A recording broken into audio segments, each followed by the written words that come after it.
revisited Transformers the other day. You did. I saw the post. I don't know what sparked me to do. Whether it was talking with you guys last week about how we felt about the films. Was it because I said the first one wasn't that bad? No, I think it must have just been our conversation in general. So I revisited it, and the films. I rewatched the first one. I've yet to bother to watch any of the other ones. That was the first one. Yeah, no, it surprisingly holds up. It's not too good, bad, right?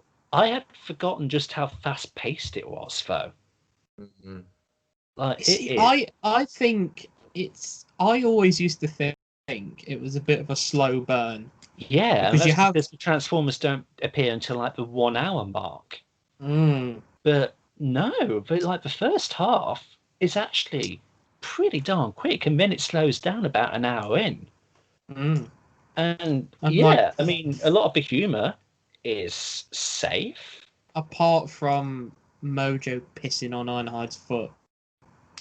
I mean, but whatever, it's fine. It's not outrageous compared to some of the stuff in the later ones. Oh, agreed. God. Like the whole teenage angst thing about and the story about a boy in his car is pretty good. It's very relatable. As we've all been teenagers ourselves, I'm sure we've all been there, like trying to pursue a girl that we all have a bit of a crush on, and the awkwardness of our personal lives and the awkwardness between us and our parents. It works, and that's why I think that the Bumblebee film is also really good, because it nails that as well.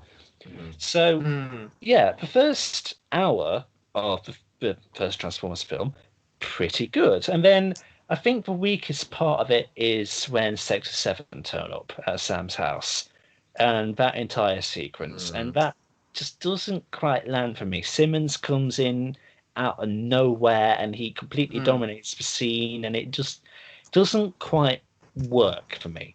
And then you get to the final battle and it's fine, the action is like... The action is certainly better in the later films, but this isn't by any means bad. And I really, really appreciate how... I mean, I know they're not exactly characterized, but at least the Decepticons in this film all have distinct identities. You get to the second one onwards, and they basically just become protoform drones. At least in this one, you've got Megatron, Starscream, Barricade, Scorponok, Blackout, Brawl, and Bonecrusher, and Frenzy. You know who they are. They all have names. They are all distinctly, in their designs, they're very different from one another. Yeah, sure, they all, like Bonecrusher is killed just like that. But hey, you remember him because he's the big lumbering guy coming down the highway who smashes into the bus. You can't say the same for Decepticons later down the line. You look at the last Shite, for example, Onslaught. What do you remember about him? I don't know. Like he gets decapitated by drift like that. Or what's his name? What's the big skull, the devil one? Infernicus. Yeah. I had to think what's his thing? Like he looks cool, but who cares? Does he do? Basically, exactly. Yeah, he just appears, and it's like, yeah.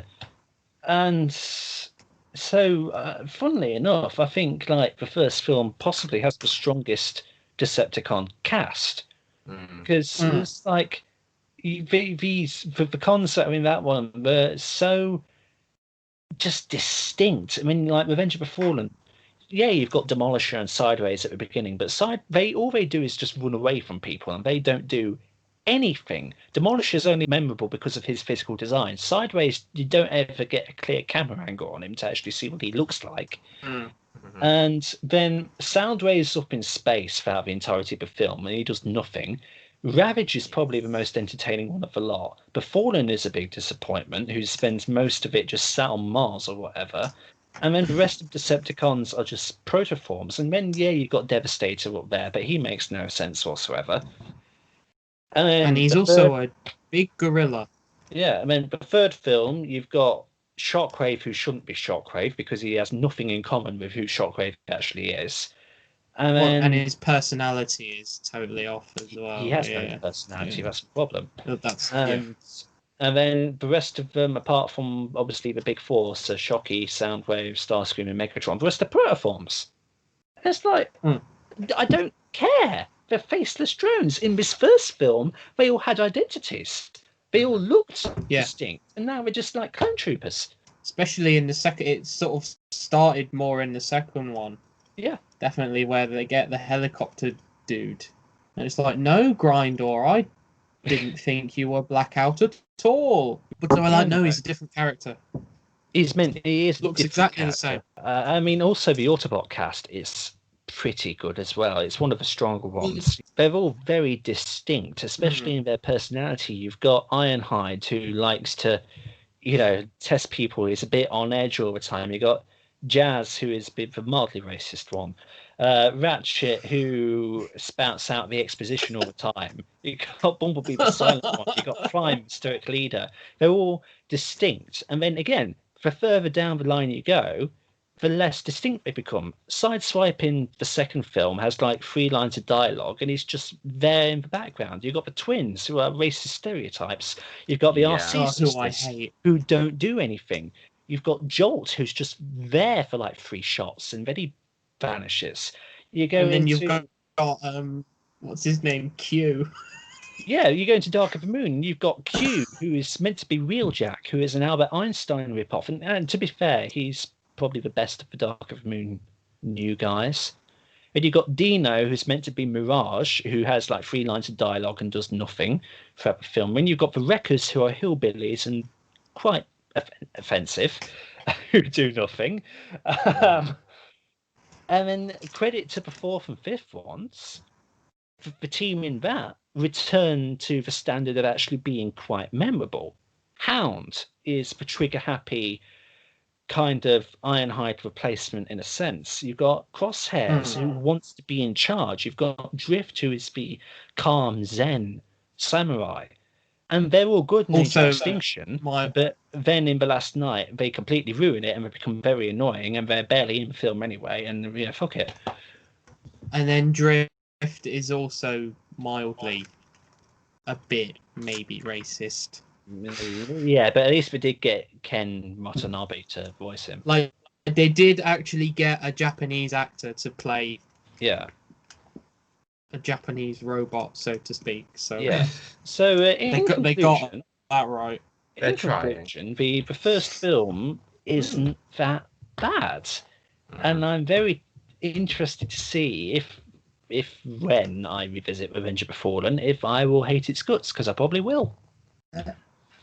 I think you will. Yeah, because you know what to expect. And did you hate the first one in the first place? No. The first one for me has always been one of the best ones. I think it is. And then Bumblebee came out, and it was like, Bumblebee's the best one. Bumblebee is definitely the best. From like the what's the director called again? What's his stupid name? For who? For the Transformers films, the first two. The Michael Bay. Michael Bay. I found the Michael Bay films, the first ones, the best. Oh yeah, definitely. When are you gonna visit the next one? I don't know when, but I'll revisit 2, 3, and 4, and again, I refuse to watch the 5th. Come on, Lawrence. No, I won't do it. You will have to pay me to watch it. How much? A lot. But like, going back to the first one for a second, like, because it does that thing that they could have done more of, which is it's sort of what Bumblebee excels at, really. It's sort of like it keeps the cast small, so then you have time to focus and flesh out individual characters. Because like even the Shatter and Dropkick in Bumblebee, like you get their personality, they're good, like they're actual characters, and like so the first one, like it keeps it fairly. Like, at least with the Autobots, there's only the 5 of them, and they're characters from the 80s, so you know them maybe, and they're bright and colourful and like you know who's who. Yeah. I think like as like not a huge fan of the Transformers films, you know, I do appreciate what you're saying. Like that it's just such a clusterfuck of all this stuff going on, and it's like Anthony said, you don't even know who is who.